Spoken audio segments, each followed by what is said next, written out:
Hello everyone, welcome dear listeners and viewers to Mythlok, your portal into the hidden worlds and timeless legends of ancient civilizations.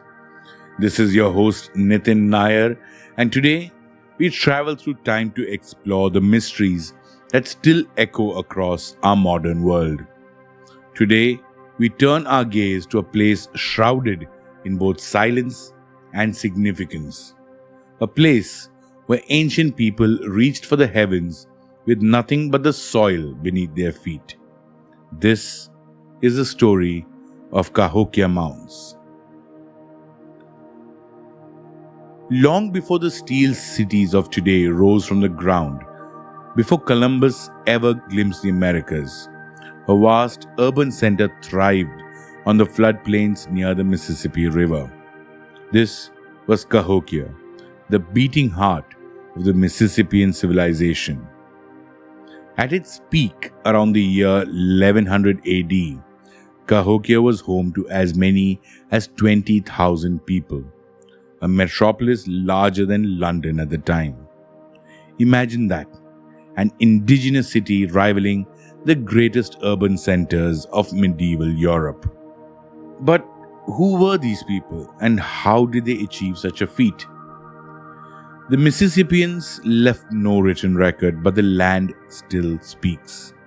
Towering over the surrounding field is Monks Mound, the largest earthen structure in the Western Hemisphere. Rising nearly 100 feet, it would have taken hundreds of workers decades to complete.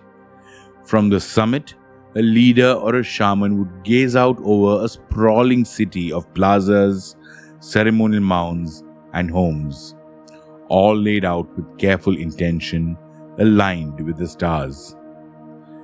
Nearby, an arrangement of massive wooden posts once formed a great circle. This was Woodhenge, a solar calendar that tracked the movements of the sun with eerie precision. It told the people when to plant, when to harvest, and when to gather for sacred ceremonies. The cosmos, the earth, the people, all bound together in harmony. If this has sparked your curiosity, you might be wondering, how can you experience Cahokia for yourself? Cahokia Mounds is located just outside the town of Collinsville, Illinois, mere minutes from St. Louis, Missouri. If you're flying in, the St. Louis Lambert International Airport is your best bet. A quick 30-minute drive to the site. From the airport or downtown St. Louis, simply hop onto Interstate 55 or 70 and follow the signs. The journey is easy and the parking is free. Public transportation options exist as well. Amtrak serves St. Louis, and local taxis or rideshare services can take you the rest of the way. Timing your visit makes a world of difference. In spring, Cahokia is vibrant with wildflowers and new life. The air is crisp and the paths are inviting. Summer brings longer days, but be prepared for the Midwestern heat. An early morning climb up Monks Mound rewards you with breathtaking views. In autumn, the foliage transforms the landscape into a tapestry of gold and red. A season especially beautiful for photographers and those seeking a quiet, contemplative visit. And yes, even winter has its charm.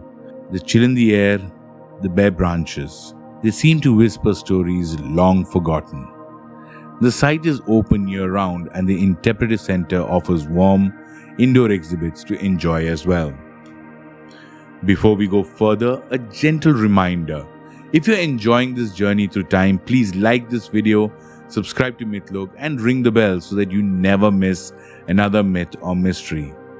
Every click helps us grow this community of curious minds. Now, back to the story.